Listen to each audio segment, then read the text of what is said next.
Another wild week in the NFL as Super Bowl hopefuls the Philadelphia Eagles, Buffalo Bills, and Detroit Lions all lost in Week 6. Hi, my name is Frank Ober, and this is Week 7 of my weekly fantasy football preview. The most anticipated matchup in Week 6 had the Detroit Lions visiting the Kansas City Chiefs at Arrowhead Stadium. The Chiefs came away with a convincing 30-17 win as they had no turnovers and no penalties. The Chiefs were led by quarterback Patrick Mahomes, the top quarterback this week, who accounted for 289 yards and 4 touchdowns. The Chiefs are playing extremely well, and this week they get back wide receiver Rashee Rice. Running backs Bijan Robinson of the Atlanta Falcons and Rico Dowdle of the Carolina Panthers both had huge weeks with over 235 yards from scrimmage and a touchdown.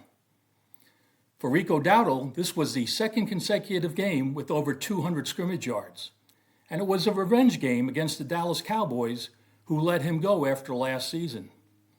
Dowdle forewarned the Cowboys as he ran through, around, and over their defense. Kudos also the rookie running back Cam Skattebo of the New York Giants, who scored 3 touchdowns in their upset win over the Philadelphia Eagles. 3 wide receivers had over 155 yards receiving and a touchdown. This included George Pickens of the Dallas Cowboys, who has become the number 1 target with CeeDee Lamb out with an injury, Jackson Smith-Njigba, who has replaced DK Metcalf as the number 1 wide receiver for the Seattle Seahawks, and Drake London of the Atlanta Falcons, who contributed to the upset win over the Buffalo Bills. Tight end scoring was led by Dallas Goedert of the Philadelphia Eagles, who had 9 receptions for 110 yards and a touchdown in a losing effort. Cameron Dicker of the Los Angeles Chargers led all place kickers with 5 field goals in a 2-point win over the Miami Dolphins.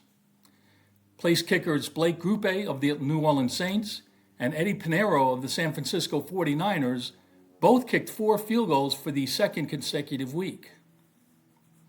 Additionally, Jake Moody, who lost his job earlier this season with the 49ers, was a late replacement for injured Chicago Bears kicker Cairo Santos and kicked 4 field goals, including the game winner in a 1-point win over the Washington Commanders.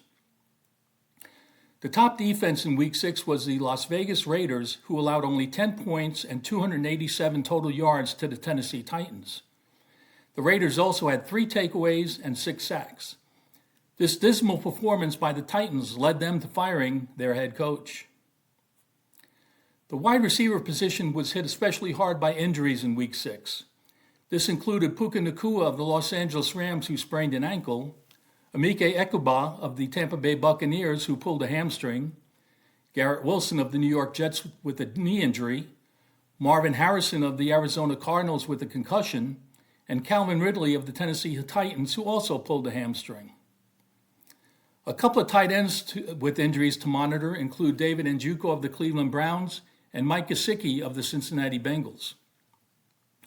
The Week 7 schedule has the Pittsburgh Steelers visiting the Cincinnati Bengals on Thursday night, while the Los Angeles Rams and Jacksonville Jaguars play in London on Sunday morning starting at 9:30. There are only 2 teams on a bye in Week 7, the Buffalo Bills and Baltimore Ravens. Again, make sure you track the healthier players, check the inactive reports prior to game time, and consider teams on a bye so you can adjust your lineup accordingly. Please check out my article for players to start in Week 7, and good luck.